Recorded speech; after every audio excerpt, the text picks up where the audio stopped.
হরে কৃষ্ণ। দেখো দিদি ভাইরা, আমি অর্চনা, আমাদের শাশুড়ি বৌমা রান্নাঘরে। আজকে আমি রোজগারের মতো একটা ভিডিও নিয়ে চলে এসেছি। এ দেখো, এক বাটি টক দই নিয়েছি। এই যে আঙুলের টক দই, দেখো আঙুলের টক দই, খুব সুন্দর খেতে আঙুলের টক দই। আমি নান পুরি বানাবো। আজকে আমার লক্ষ্মী পূর্ণিমা, আজকে নিরামিষ আছে, এমনি বৃহস্পতিবার। এ দেখো, আমি এই দইটা, টক দইটা এতে দিয়ে দেবো।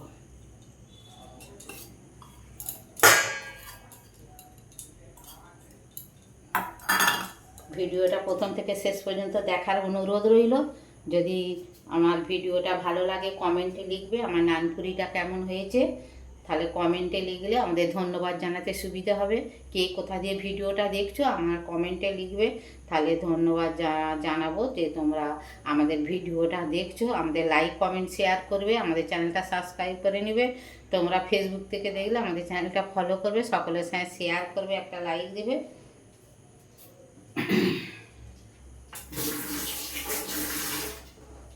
ভিডিওটা আমি প্রথম থেকে শেষ পর্যন্ত পুরো ভিডিওটা দেখাবো, তোমরা এরকম করে ঘরে খাবে। দেখো দিদি ভাই, টক দইটা দিয়েছি। এবারে আমি এতে বেকিং পাউডার, দেখো বেকিং পাউডার 1 চামচ দিয়ে দেবো। 1 চামচ বেকিং পাউডার দিয়ে দেবো। এই যে বেকিং সোডা, এর 1/2 চামচ দেবো।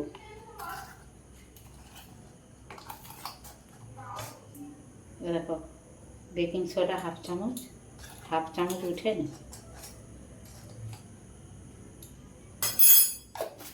দিয়ে এইটাকে ভালো করে আমি ফেটে নেব।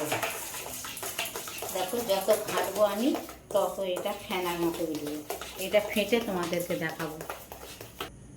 দেখো দিদি ভাইরা, বেকিং সোডা বেকিং পাউডার দিয়ে ভালো করে ফেটে নিয়েছি। এবারে আমি এই 2 বাটি ময়দা দেবো। 1 বাটি দিয়েছি, 2 বাটি ময়দা দিয়ে দেবো। 2 চামচের মতো চিনি দিয়ে দেবো, চিনিটা দিতেই হবে। স্বাদ মতো নুন দিয়ে দেবো।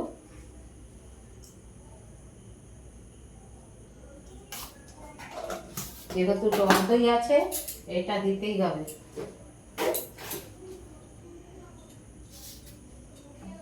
দেখো সাদা তেল, এই 3 চামচের মতো সাদা তেল দিয়ে দেবো।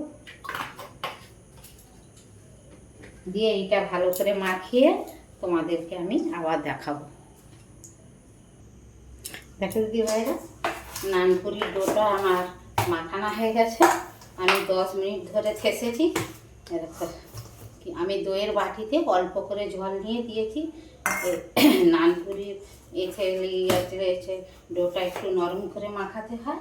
দেখো হাতে লেগে যাচ্ছে, আমি একটু সাদা তেল গুলি দেবো।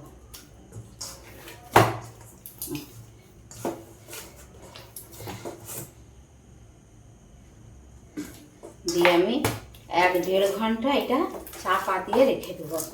দিয়ে তোমাদেরকে আবার পরে দেখাবো।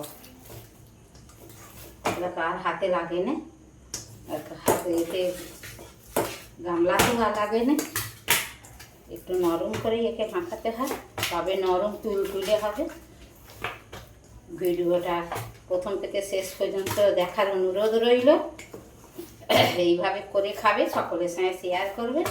এবারে দেখো আমি এটাকে চেপটিয়ে রেখে এটা ভালো করে চাপা দিয়ে দেবো। দিয়ে তোমাদেরকে পরে দেখাবো 1-1.5 ঘন্টা বাদে। আমার 2 ঘন্টা এটা নানপুরির এইটা মাখানো ছিল, দেখো কতটা সফট হয়ে গেছে। এটাকে আবার ভালো করে ঠেসে নেবো। এটা আমি প্রায় 5 মিনিট 10 মিনিট আবার ঠেসবো। ঠেসে লেচি কেটে তোমাদেরকে আবার দেখাবো। দেখো এটা ডোটা আমার হয়ে গেছে। আমি হাতে একটু তেল গুলিয়ে নেবো। নিয়ে যেহেতু নানপুরি, আমি একটু বড় বড় করে লেচি কেটে নেব।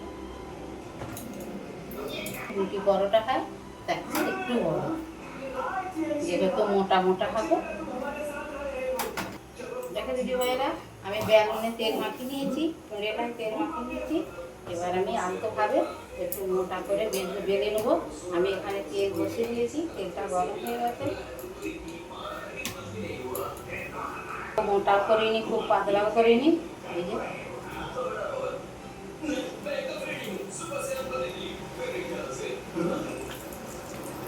এটা একটু চেপে চেপে দেবো।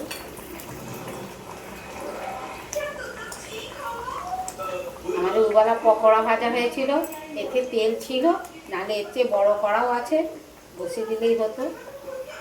দেখো দিদি ভাইয়েরা আমার নানটা কত সুন্দর ফুলেছে, দেখো এরকম করে একটু চেপে চেপে করলে। আর আমি যেইভাবে ডোটা মাখিয়েছি তোমাদেরকে পুরো ভিডিওটা দেখিয়েছি, ওইভাবে মাখিয়ে 1.5-2 ঘন্টা 1 ঘন্টা রেখে দিলে খুব সুন্দর নান হয়ে যাবে, একদম নরম তুলোর মতো, অনুষ্ঠান বাড়ির মতো। আমাদের কষা কষা আলুর দম হয়েছে, দেখো কত সুন্দর হয়ে গেছে। আমার একটা নান হয়ে গেল।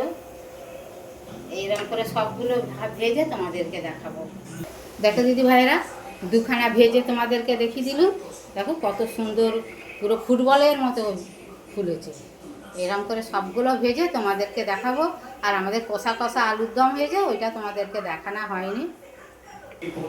দেখো দিদি ভাইয়েরা নানগুলো আমার সব ভাজা হয়ে গেছে, দেখো কত সুন্দর পুরো ফুটবলের মতো সবগুলোই হয়েছে। দেখো আমি ভিডিওটা প্রথম থেকে শেষ পর্যন্ত দেখেছি, যদি ভালো লাগে এইভাবে করে খাবে, কমেন্টে জানাবে আমার নান পুরিগুলো কেমন লেগেছে। দেখো এখানে আর এখানে একটা হয়েছে। কে কোথা দিয়ে ভিডিও দেখছো আমাদের কমেন্টে লিখবে, আমাদের ধন্যবাদ জানাতে সুবিধা হবে। হরে কৃষ্ণ, রাধে রাধে।